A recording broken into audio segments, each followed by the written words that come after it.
L'énergie, une ressource à mieux utiliser. Je vous rappelle qu'il existe deux types d'énergie. Les énergies fossiles, limitées et non renouvelables, produites à partir des ressources du sous-sol, c'est-à-dire du pétrole, du gaz et du charbon. Et les énergies renouvelables, c'est-à-dire de l'énergie fournie par la nature, l'eau, le vent, le soleil, ou se régénérant à l'échelle humaine, comme la biomasse ou les agrocarburants. À l'échelle mondiale, la consommation d'énergie, essentiellement fossile, ne cesse d'augmenter, en lien avec la croissance démographique et la modernisation des modes de vie. On utilise de plus en plus cette énergie pour les transports, l'éclairage, le chauffage, etc.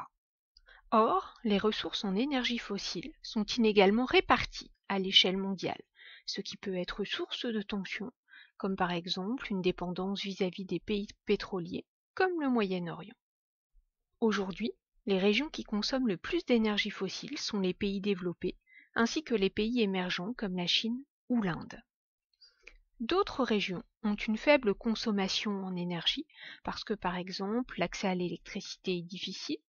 Ils se situent essentiellement dans les pays en développement, comme en Afrique ou en Amérique latine, ce qui constitue un frein à leur développement économique. Quelles sont les conséquences liées à une demande croissante en énergie ?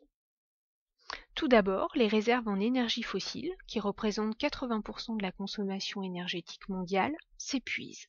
Cette situation oblige les États à rechercher en permanence de nouveaux gisements. Les énergies fossiles représentent 80% des émissions de CO2, c'est-à-dire de gaz à effet de serre, responsables du réchauffement climatique. Quelle solution pour réduire et partager plus équitablement cette ressource ? Il faudrait réduire la consommation d'énergie fossile et privilégier les énergies renouvelables, réduire le gaspillage. Aujourd'hui, les États s'engagent dans la transition énergétique, c'est-à-dire le passage de la consommation d'énergie fossile à la consommation d'énergie renouvelable, en multipliant des projets, comme par exemple des champs d'éoliennes, des panneaux solaires, des écoquartiers. Même si, pour l'instant, cela ne couvre que 13% des besoins mondiaux. Sa part n'est pas suffisante pour réduire l'inégal accès des populations aux ressources énergétiques.